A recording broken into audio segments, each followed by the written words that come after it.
this schedule really shapes up for a playoff run with a 12-team playoff. Areas that, you need to get from experience, which is just, hey, I need to make quicker decisions. How do you define success for this team? National championship.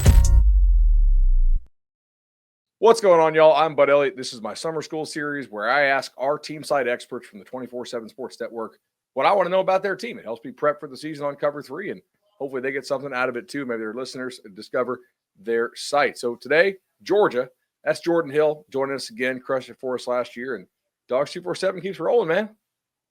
Oh yeah, never a busy moment, but I always enjoy popping on the summer school series, and it's always good prep for me too. I kind of take the day before and be like, all right, what do I need to get across? What I got to let everybody know. So it's as good a prep for me as it is for the people watching and listening.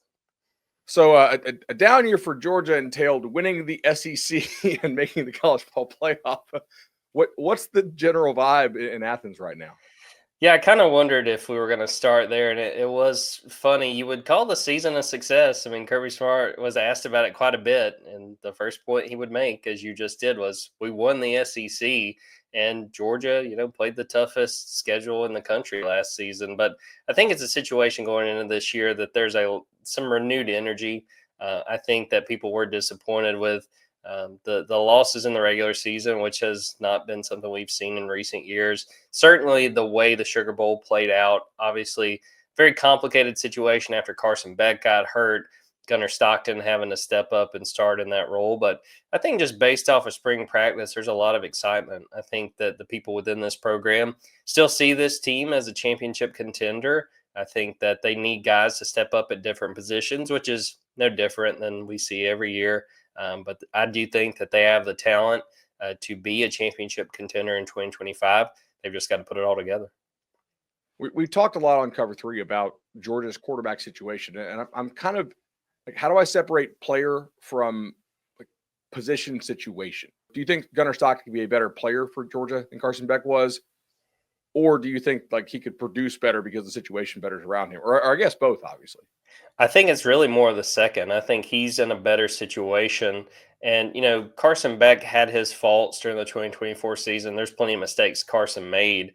But the big thing I would want people to take away from this preview of Georgia, looking at Georgia in 2025, I think this wide receiver core is significantly better than the 2024 version. And that's huge. I mean, Georgia led the nation in drops last year. When you have more drops than Trent Dilfer's UAB Blazers, that's not a good thing. And they still wind up winning the SEC, as we've already said. But they go get Zachariah Branch from USC, who I thought had a fantastic spring at Georgia. You get Noah Thomas from Texas A&M. Colby Young comes back from Miami, a guy that I think is going to be a big part of this offense as well. And you get Dylan Bell as well. I think that the supporting cast around Gunnar Stockton this year is going to be better than what Carson Beck had in 2024. Now, you go back to 2023 when Carson Beck thrived, I thought, he had a good group around him. And the big question to me with Gunnar going into 2025 is going to be, just how he plays. The big questions on offense are how Gunnar meets this moment.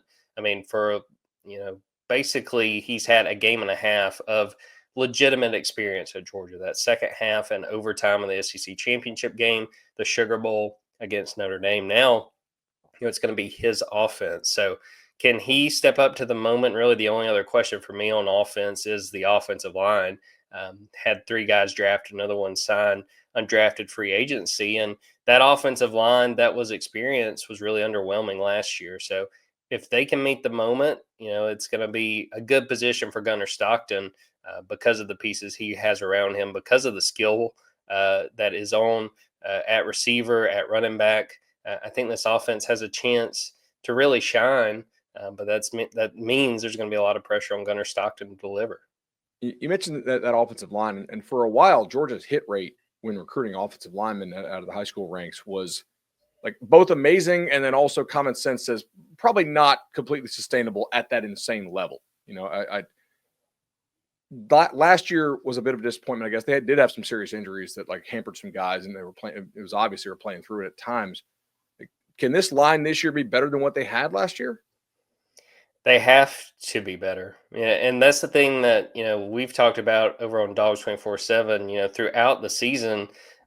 fans understood that offensive line had several guys who were going to be drafted, and that wound up being the case.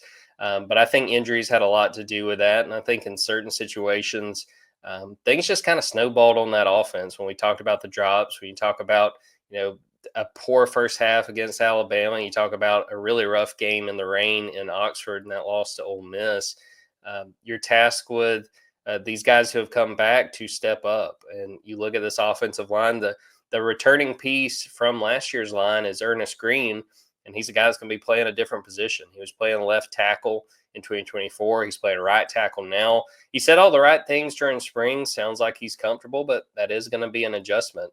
And, the big thing for me with this offensive line is we're going to have questions because of some of the lack of availability we had in the spring. Monroe Freeling, who's going to be the starting left tackle, he had off-season shoulder surgery, so he didn't participate at all in the spring.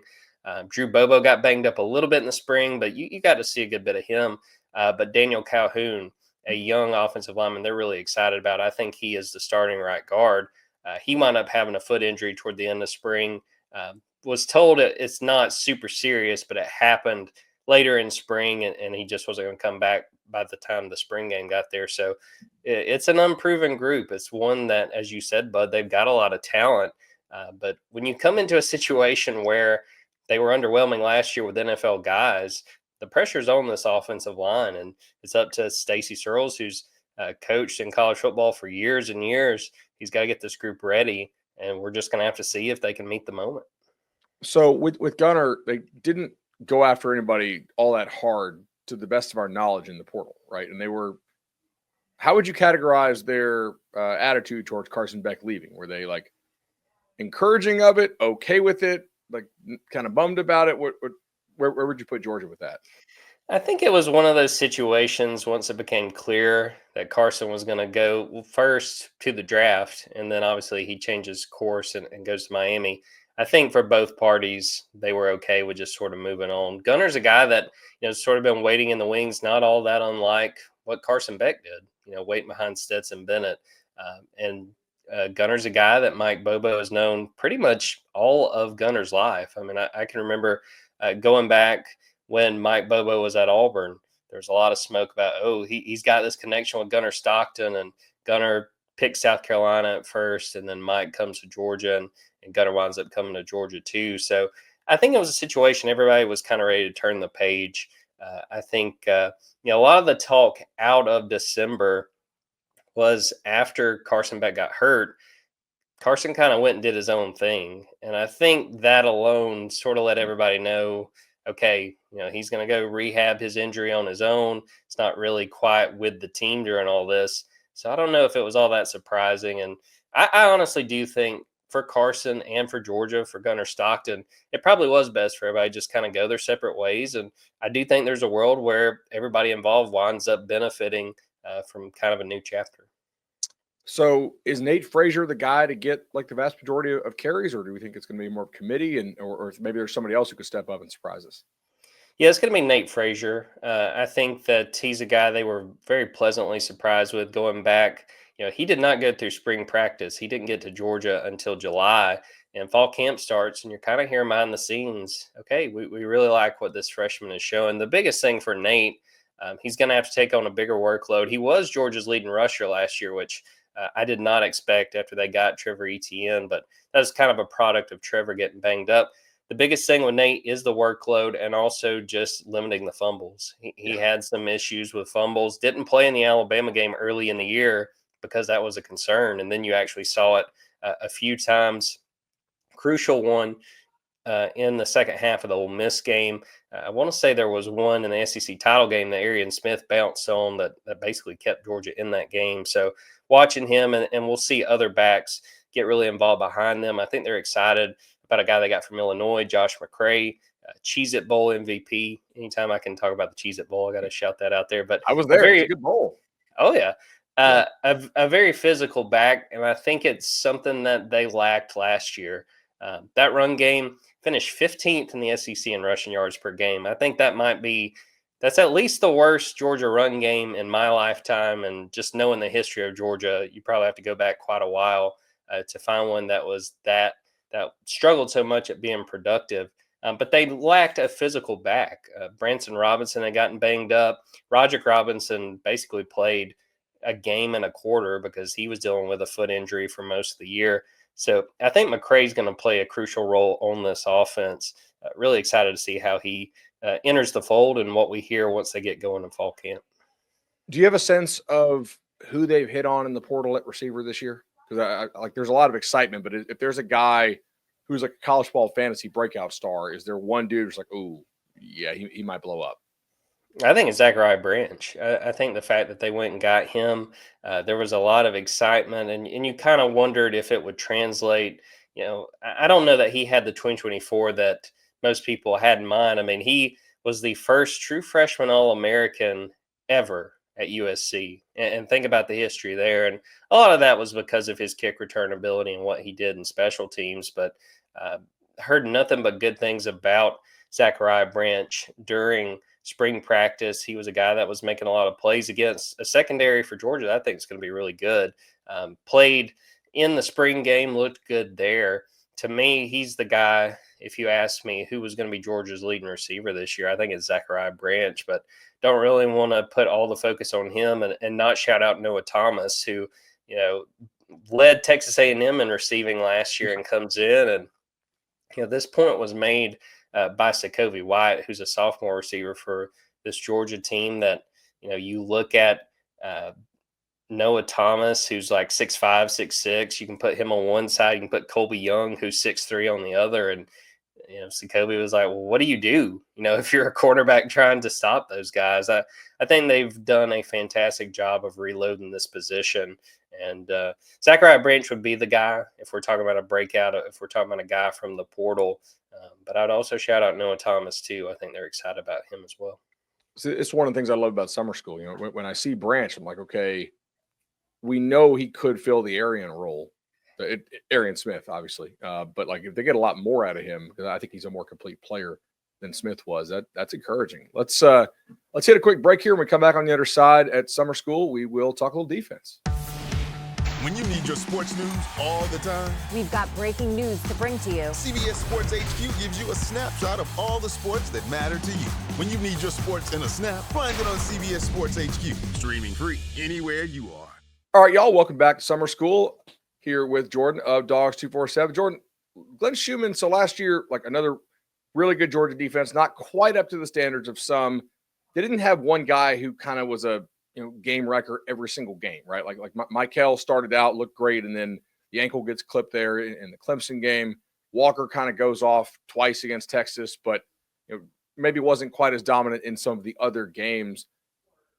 What are we looking at? Like, can this defense be better than last year's defense?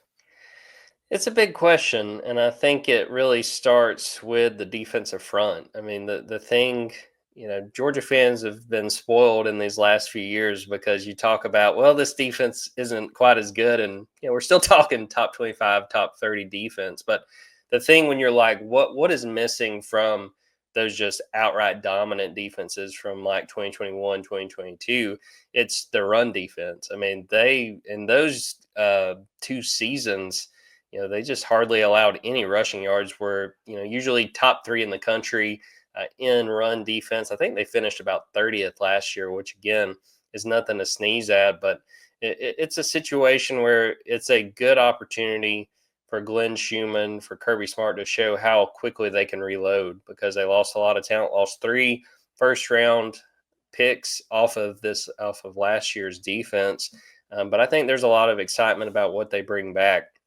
C.J. Allen, inside linebacker, was the second leading tackler, was, I think, 2 tackles away from leading the team in tackles last year. Just the depth at inside linebacker is just insane right now. With him, Raylan Wilson, they got 2 guys that are going to be sophomores, Chris Cole and Justin Williams.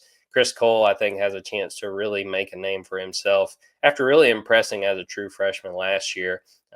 Having KJ Bolden in the secondary, a lot of really interesting pieces. But again, I kind of go to that defensive front. Who do you get to step up after losing Michael Williams, after losing another guy that got drafted, Ty Ingram Dawkins? They lost some real talent up front. And they've got guys like Christian Miller, who has flash and I thought played really well last season. Jordan Hall, a guy who's battled injury from Jacksonville, former 5-star, get a chance. I think he will get a chance to be a starter this year. To me, it all starts up front. If they can get that production and take advantage of what I think will be an opportunity to rotate several guys in, including 5-star freshman Elijah Griffin, that will set the sort of the standard for this defense, and we'll see if they can take a step forward from what was still a pretty productive group last year. Griffin is so fun, man. Like there's some real juice and pop there. It's yeah. Georgia got a good one. Secondary last year was like good, but by Georgia standards, maybe not like Georgia standard good, I guess. Starks has gone to the NFL, but most of everybody who you need is back. Like, is the talent there to improve? I think they got an opportunity, and it was one of those things that was just so uncharacteristic for Georgia last year with the secondary. They gave up a lot of explosive plays. I mean, we're talking, November, and UMass is throwing like a 75-yard touchdown. You're just like, what is going on? Losing Malachi Starks, a significant first-round pick, losing Dan Jackson, who wound up getting picked, a guy that was at Georgia forever. That was significant, but you bring back KJ Bolden, and I really think that the cornerback position has a chance to really stand out. You bring back Dalen Everett. I wrote about this right after this year's NFL draft. I think he could wind up playing himself into a first-round grade for 2026. Very talented guy, a physical corner that can hold up. And if you wanted to watch him really stand out, watch either of the Texas games. I don't know why he kind of had a chip on his shoulder against the Longhorns, but he played fantastic in both those games against Texas. And then the other position, you got a few guys that I think will get in the mix. Daniel Harris is a guy who won the starting job really late in the season. I think it was the Tennessee game. He gets inserted into the starting lineup, a big corner. I think he's like 6'2". But he kind of had his growing pains as he got more playing time last year, but heard great things about him in the spring. I do think he's going to be a starting corner opposite Dalen Everett. And then you got the guys that everyone on the junkyard over at Dogs 24/7 love to talk about. It's Ellis Robinson, a 5-star that, it's taken him a little bit of time. And I think that that's frustrated some fans, but I think it gives Georgia a opportunity where you can get a few different corners in the mix. I think Ellis has come along well. DeMello Jones, another guy that has kind of been overshadowed by Ellis because they were in the same signing class, but DeMello has come along as well. I think they've got a real opportunity when it comes to rotating those corners. Again, Dalen being a starter, Daniel Harris being a starter, but seeing plenty of those other corners in the mix, I think they will be key parts of this secondary. And, you put that together with Jonell Aguero, who I think will be the starting star again. Once they can kind of settle the safety spot opposite of KJ Bolden, still competition going on there. I give Ja'Cory Thomas, a senior who, it's very rare now in the portal era. He's a guy that's just kind of waited his turn, and he's very slowly flashed and played really well in the spring. Once they settle that safety spot opposite of KJ Bolden, I think the secondary has a chance to be really special.